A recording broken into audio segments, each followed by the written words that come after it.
He's going to be 60. Wow. In like December? Is it December? December 13th. I have to tell you, I mean, I'm not hitting on you or anything. I don't swing that way, but you look young. Well, I'd look younger if I had some sleep, but we just did, I think, 70 concerts in like 78 days. Oh, I'm just a puddle of my former self. But venison, the hunting lifestyle, clean and sober, I'm telling you, the healthiest food in the world makes the healthiest body in the world. I love this. It's so simple. I love this. You're in New York. You're like, I'm just going to go shoot some deer. But New York has so many deer, you guys are using tax dollars to shoot your deer for you. No. Absolutely. No. Come on. Who would think a bureaucrat would be so irresponsible? So let me try on some of the common sense, because that is common sense. Yeah. You know, I grew up in the Pacific Northwest. I remember my grandfather telling me that these environmentalists that won't let clear cutting, or won't let clearing out the underbrush, are going to burn down all of Yellowstone. I remember my uncle and my grandfather sitting around the table saying, what are these people crazy that want to take the wolves out of the wildlife to protect the unwanted? There's no common sense anymore. Well, there is, but it's being pounded and attacked. Come on, man. From the bureaucrats from hell. Do you know now have you heard about the wind turbine problem?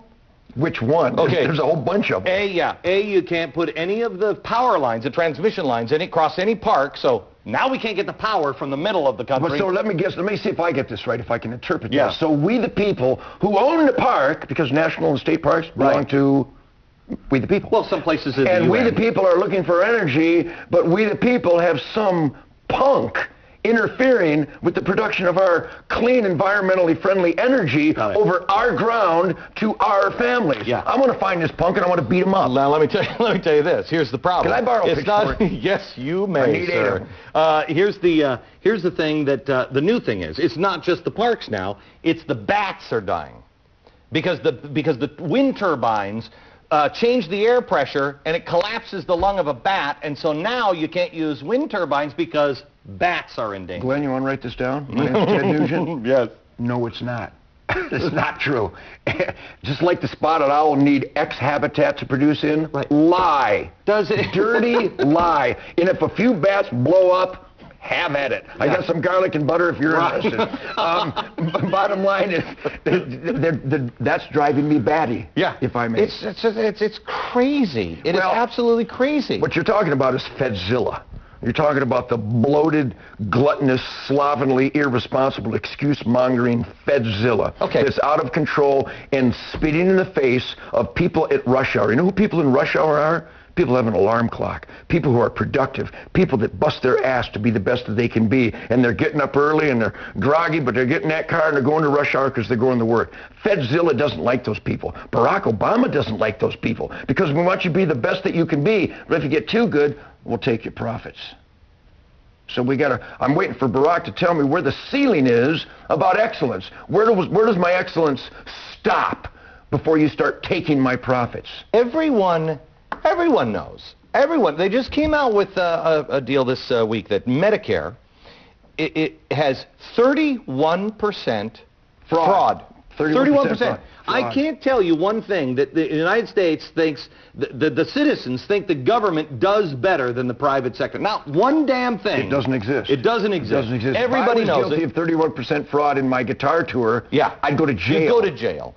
Everyone knows it. Everyone knows that there is a problem with our budgets are blown out. There's a chapter in my book that I talk all about living within your means.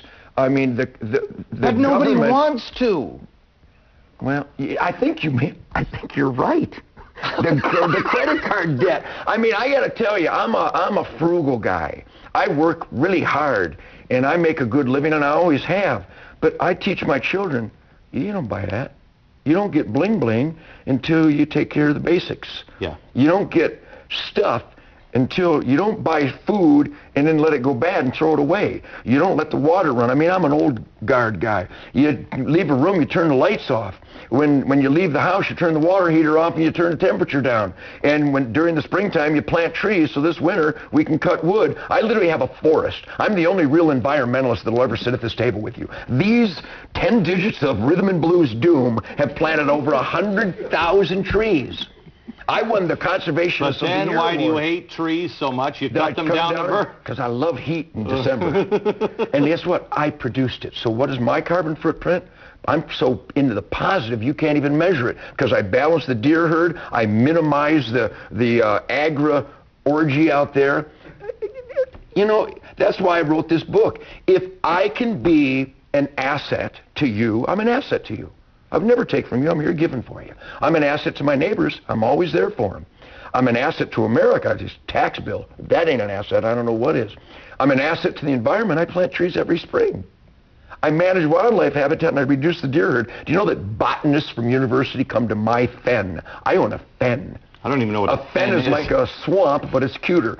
And a fen has endangered flora and fauna, but my fen doesn't, because I kill adequate number of deer every year and fowl and different wild game, so that the fen, the Christmas tree fern, can produce Mitchell Satcher butterflies. All right, hang on just a second. But you've got you say you're the savior, but I know you feed the homeless. Yes. But you feed them deer. Perfect. There has to be. Perfect. There has to be people that have come to your doorstep and said, "That's an outrage. How dare you slaughter deer?" They come to my doorstep. They write about it on the internet, but they never confront me. Well, they did confront me. One guy confronted me in San Francisco a few years ago. I arrested him.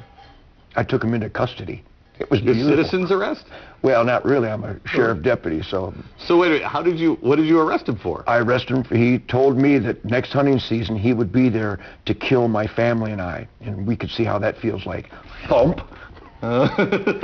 He wasn't even touching the ground, and I introduced him to Mr. Wall. Let me